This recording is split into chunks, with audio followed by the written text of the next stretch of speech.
दोस्तों कैसे हो आप लोग। उम्मीद करता हूँ आप लोग बहुत ही अच्छे होंगे। तो आप सभी लोगों को केआर फार्मा में वेलकम है। तो आज का जो टॉपिक होने वाला है वो होने वाला है एंटी एडर्नर्जिक ड्रग्स पर। क्या होती है एंटी एडर्नर्जिक ड्रग्स? देखिए, जो इससे पिछले वाले वीडियो में हम लोगों ने पढ़ चुका है कि एडर्नर्जिक ड्रग्स क्या होती हैं, ये कितने टाइप्स की होती हैं। ठीक है, एडर्नर्जिक ड्रग्स क्या होती हैं और इनका क्लासिफिकेशन पढ़ा था हमने कि ये एक होती हैं, ये बहुत से टाइप्स की होती हैं। इनका क्लासिफिकेशन हमने देखा था। कुछ होती हैं जो कार्डियक स्टिमुलेंट्स होती हैं, जो हमें जो खासकर कार्डियक पर हमारे एक्ट करती हैं। ठीक है, ये सब हमने पढ़ रखा है, अब रिवीजन की ज़रूरत नहीं है। हाँ, बाद में एक शॉर्ट, बाद में हम वीडियो बनाएंगे ना वन शॉर्ट रिवीजन पे। ठीक है, एग्जाम से लगभग 1 मंथ पहले, तो उसमें आप लोगों को पढ़ना है वन शॉर्ट रिवीजन में। बाकी अभी हम पढ़ेंगे एंटी एनर्जिक ड्रग्स क्या होती हैं ये, और इसमें हमको वो ड्रग्स भी पढ़नी है जैसे जो हम लोग एंटी हाइपरटेंशन ड्रग्स में हम जो पढ़ते हैं ड्रग्स, वही हम इसमें पढ़ते हैं। क्योंकि इसमें जो होता है, इसका जो क्लासिफिकेशन होता है ना, वो बीटा ब्लॉकर्स, अल्फा ब्लॉकर्स, और जो बीटा ब्लॉकर्स होता है वो वही हाइपरटेंशन में होता है। ठीक है, तो सिंपल है। चलिए हम देखते हैं क्या होता है। तो anti adrenergic drugs also known as adreno receptor antagonist और सिम्पैथोलाइटिक्स, ये जो होते हैं ना, इनका हम दूसरा नाम से भी ये जान जाती हैं। कौन सा नाम है? एड्रेनोसेप्टर्स एंटागोनिस्ट, इसके नाम से भी जानी जाती हैं, और सिम्पैथोलाइटिक्स के नाम से भी जानी जाती हैं। आर मेडिकेशंस, ये ऐसी मेडिकेशंस होती हैं देट जो कि inhibit the action of the sympathetic nervous system, जो कि क्या करती हैं? इनहिबिट करती हैं the action of the sympathetic nervous system. जो हमारा सिंपैथेटिक नर्वस सिस्टम होता है ना, उसको इनहिबिट करता है, उसको ब्लॉक करता है, उसको रोकता है कि भाई तू वर्क मत कर। उसको बिल्कुल जाता है और उसको बिल्कुल दबोच लेता है एकदम कि कैसे वर्क करेगा। अब देखिए, अगर आप लोग सेंट्रल नर्वस सिस्टम नहीं जानते हैं, उसका क्लासिफिकेशन नहीं जानते हैं, तो वो बहुत ही जानना जरूरी होता है। कैसे? देखिए, जो हमारा सेंट्रल नर्वस सिस्टम होता है, ठीक है, जो हमारा नर्वस सिस्टम होता है वो दो पार्ट में डिवाइड होता है। एक तो होता है सेंट्रल नर्वस सिस्टम, दूसरा होता है पेरिफेरल नर्वस सिस्टम, सीएनएस और पीएनएस। अब जो हमारा पेरिफेरल नर्वस सिस्टम होता है, सीएनएस को तो छोड़िए दो, सीएनएस में दो ही चीजें आती है, ब्रेन आता है और स्पाइनल कॉर्ड आता है, क्योंकि ब्रेन ही पूरे शरीर को नियंत्रित करता है, कंट्रोल करता है। और जो स्पाइनल कॉर्ड होता है ना, हमारी रीढ़ की हड्डी, वो भी कंट्रोल करती है।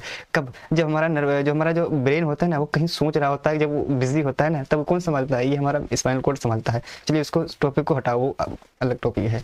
हम देखते हैं पीएनएस। पीएनएस दो पार्ट में डिवाइड होता है, एक होता है पारासिम्पैथेटिक, दूसरा होता है sympathetic. Parasympathetic nervous system, sympathetic nervous system. तो ये पारा पेन है, ये सिंपैथेटिक नर्वस सिस्टम पर वर्क करता है। ठीक है, तो ये हमारा जो सिंपैथेटिक नर्वस सिस्टम होता है ना, उस पर वर्क करता है, इसको ब्लॉक कर देता है। They work by blocking the binding और norepinephrine and epinephrine to their respective receptors. और ये कैसे वर्क करता है? ये वर्क करता है ब्लॉकिंग द बाइंडिंग ऑफ नोर इपेनेफ्राइन। ये नोर इपेनेफ्राइन या इपेनेफ्राइन के साथ बाइंड करके ब्लॉक कर देता है उसको, किसको? इपेनेफ्राइन को या फिर नोर इपेनेफ्राइन को।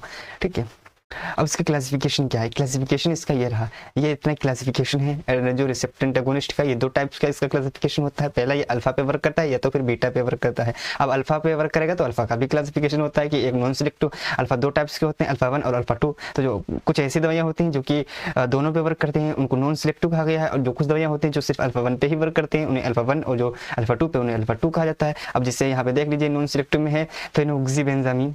कौन सा है? फेनोक्सीबेंजामीन और फेंटोलामीन। फेनोक्सीबेंजामीन और फेंटोलामीन, फेनोक्सीबेंजामीन, फेंटोलामीन अल्फा 1 में, एंड नॉन सिलेक्टिव में आ जाएगा। अब अल्फा जो 2 है, अल्फा 1 में कौन सा है? पैराजोसिन। आप लोगों ने एक चीज नोटिस की, जो अल्फा 1 सिलेक्टिव ना, उसमें क्या क्या आ रहा है उसका? अगर हम सफिक्स देख लेना, सफिक्स मतलब जो वर्ड के बाद में आता है, तो सफिक्स में जोसिन। ठीक है, जैसे जोसिन आ रहा है, देखिए प्राजोसिन, तेराजोसिन, परा तेरा डोक्सा अल्फू। ठीक है, पर तेरा डोक्सा अल्फूजोसिन, ये सब आ रहा है ना पहले। उसके बाद तो जोसिन तो सभी में आ रहा है, प्राजोसिन, तेराजोसिन, डोक्साजोसिन, अल्फूजोसिन। ये एक बदला है टमसुलोसिन। ठीक है, इंडोरामीन और यूरापिडिल और बुनाजोसिन। बौना से याद रखना, बौना। तेरा मेरा बौना। ठीक है, याद रखना, बौना से बौना जोसिन याद रखना। इसको याद रखना है जीसान से, अल्फा 1 है ना, इसको जीसान से याद रखना है, जोसिन। और अल्फा 2 में एक ही है, योहेम्बिन। ठीक है, अब हम देखते हैं इसका बीटा रिसेप्टर्स की। तो बीटा रिसेप्टर्स में कुछ ऐसी दवाइयाँ होती हैं, मैंने बताया कि कुछ ऐसी दवाइयाँ होती हैं जो कि अल्फा 1 और अल्फा 2 पे ही वर्क करते हैं। ऐसे ही इसमें है, इसमें बीटा 1 और बीटा 2 में ही वर्क करते हैं। जैसे कि नॉन सिलेक्टिव में देखिए नेडोलोल, इसमें क्या आएगा? बीटा ब्लॉकर्स में हमेशा याद रखना है, उसमें लास्ट में लोल लोल लोल लोल जरूर आएगा। जरूर नहीं कह सकते पर लाता है, सब में आता है। ठीक है, लोल जैसे कि नेडोलोल, टीमोलोल, सेटोलोल, लेवोबुनोलोल, मेटिप्रानोल और पिनोडोल, प्रोप्रेनोलोल, पेनब्यूटोलोल। ये सब नॉन सिलेक्टिव है, याद रखना। अब देखिए, अब बीटा 1 की देखते हैं। ये बीटा 1 सेकेंड जनरेशन की है। इसमें क्या है, एसिब्यूटोलोल है। इसमें कौन सी, एसिटिब्यूटोलोल। ये बहुत ही पॉपुलर ड्रग्स है, एटेनोलोल। एटेनोलोल ये बहुत ही पॉपुलर ड्रग्स है। ये हर लगभग सभी घरों में मिल जाएगी, क्योंकि बूढ़े होते हैं ना, उनको हाइपरटेंशन, तो उनके बीपी तो बढ़ा रहता है। जो हमारे बड़े लोग होते हैं ना, तो उनको एटेनोल तो कंपलसरी है।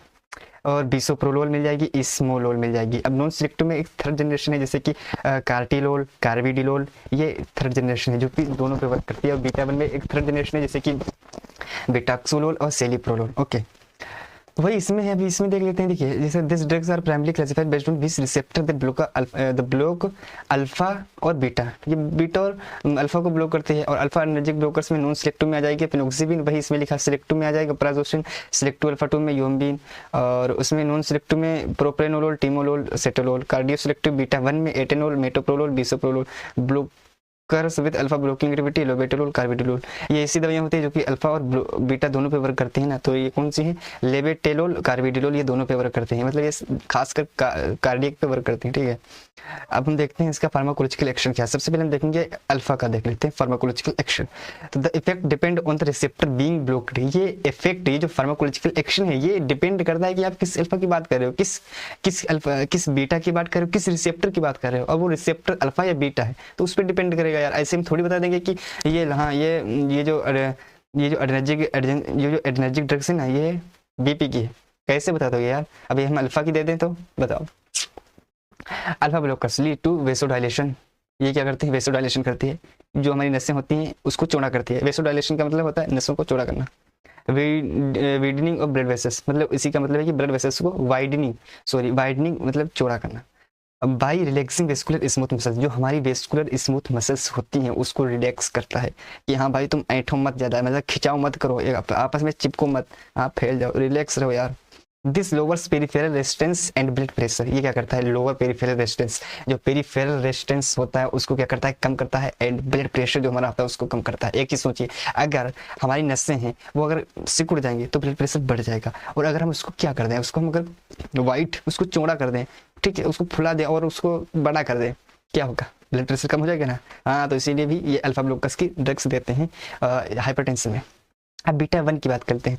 डिक्रीज हार्ट रेट, ये जो बीटा 1 होता है ना, ये हार्ट रेट को कम कर देता है। नेगेटिव कोरोनोट्रोपी, अब उसी का मतलब है कि नेगेटिव कोरोनोट्रोपी का मतलब होता है कि अगर कोई कहेगी नेगेटिव कोरोनोट्रोपी है तो इसका मतलब है कि हार्ट रेट कम हो रहा है। डिक्रीज फोर्स ऑफ कॉन्ट्रैक्शन, जो कॉन्ट्रैक्शन का जो फोर्स होता है उसको डिक्रीज कर देता है। इसको कहते हैं negative inotropy. Okay, and reduce cardiac output and renin release. ये क्या करता है, मतलब रिड्यूस मतलब होता है कम, और डिक्रीज का भी मतलब होता है कम, प्रोड्यूस का मतलब होता है ज्यादा, समझ लो, ठीक है। तो रिड्यूस मतलब कार्डियक जो आउटपुट होता है ना उसको कम कर देता है, और रेनिन को रिलीज करता है। रेनिन जो होता है ना हमारा, रेनिन निकलता है हमारी किडनी से, केमिकल्स ये होता है। बीटा 2 ब्लॉकर्स क्या होता है, बीटा 2 ब्लॉकर्स का क्लासिफिकेशन देखें तो ये लंग्स और मेटाबॉल, ये जो हमारा होता है बीटा 2, ये हमारा बीटा 2 जो होता है ये वर्क करता है लंग्स पे। जो बीटा 1 होता है वो हमारा कार्डियक यानी हार्ट पे, ये हार्ट होता है उस पर वर्क करता है।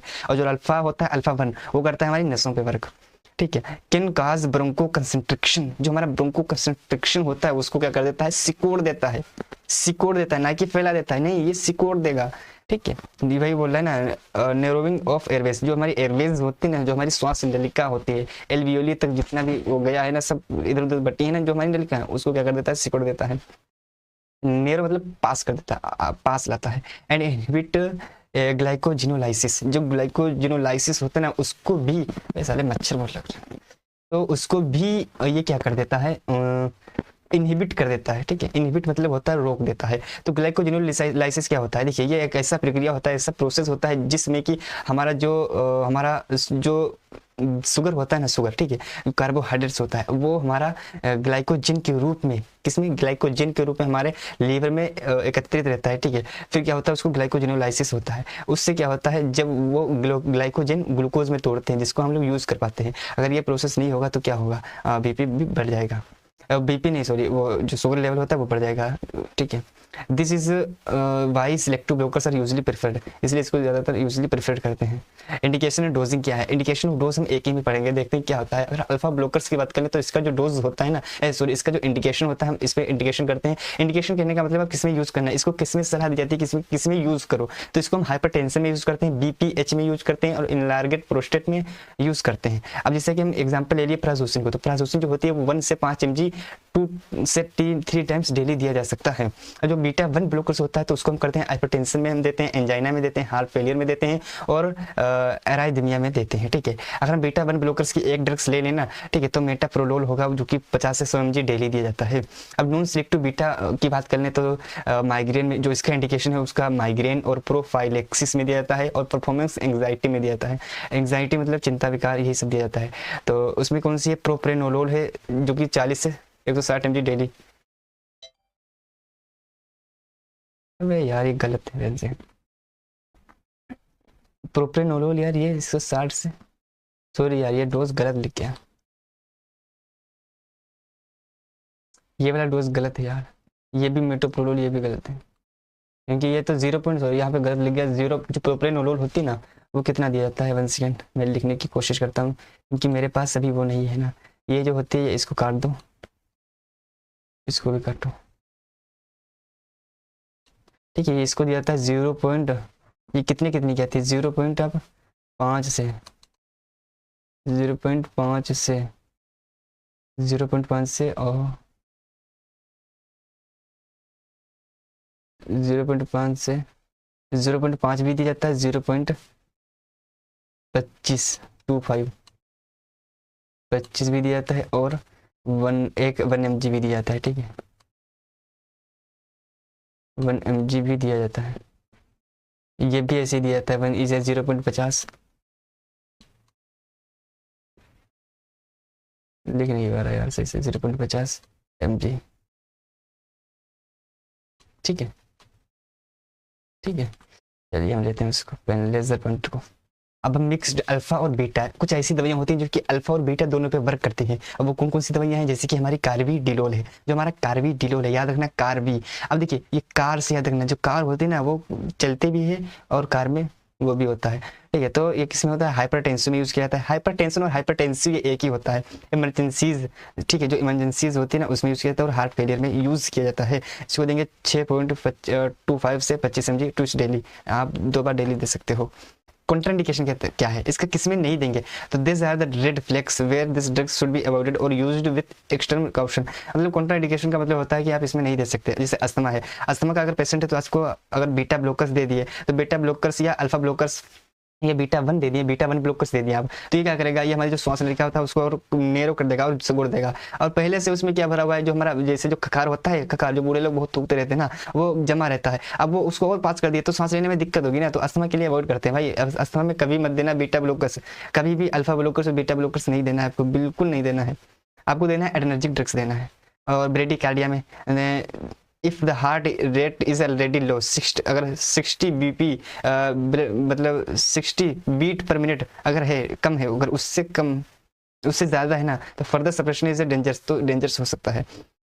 हार्ट ब्लॉक में अगर हार्ट ब्लॉक है, ठीक है, स्पेशली 2nd और 3rd डिग्री AV ब्लॉक, अगर AV और जो 2nd और 3rd डिग्री AV ब्लॉक होता है ना, अगर वो ब्लॉक है ना तो आप नहीं दे सकते।